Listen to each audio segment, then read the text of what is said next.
attendu de Ngor avec Dissa Prera, rédacteur en chef de King FM. Ngor s'est réveillé en ce début de semaine un peu patraque, le corps endolori, les membres figés, les articulations qui ne répondent plus à ses automatismes d'acrobate. Lui, le très dévoué époux de la belle et vaillante Dibor.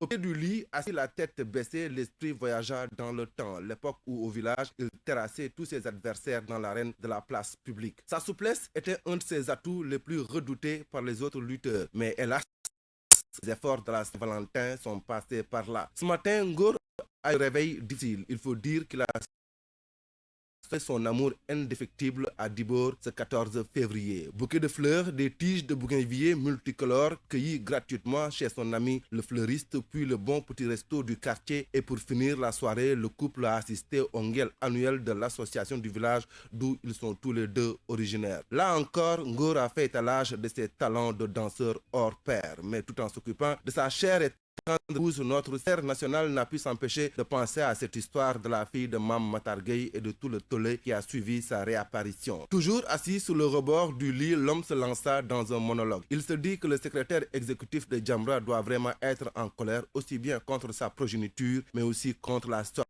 à la droite des services de communication de la gendarmerie à la radio. Il y a quelque chose qui dérange et même qui rebiffe Ngor dans cette affaire. Lui qui va partout, s'informe sur tout, lui qui est curieux en tout, en beaucoup de choses, a dû manquer quelques parties du film qui a cartonné au box-office ce week-end. Comment cette fille peut-elle se retrouver dans une de ces auberges et encore, est-ce qu'elle y était vraiment? Car Ngor se dit qu'aussi insouciante et inconsciente des combats que mène son père, elle a certainement été éduquée pour éviter ce genre d'attitude et comportement. Ou c'est peut-être un piège pour faire taire le bonhomme. Mais avec les enfants, surtout ceux d'aujourd'hui, on n'est jamais sûr de rien, pense-t-il. Ngor de glisser dans sa pensée et continua à s'interroger sur l'utilité et le nombre des auberges dans Dakar. Combien y en a-t-il vraiment? Qu'est-ce qu'on y fait et qui y va? Certainement pas lui, Cordibor, qui tire le diable par la queue depuis son arrivée en Dakar.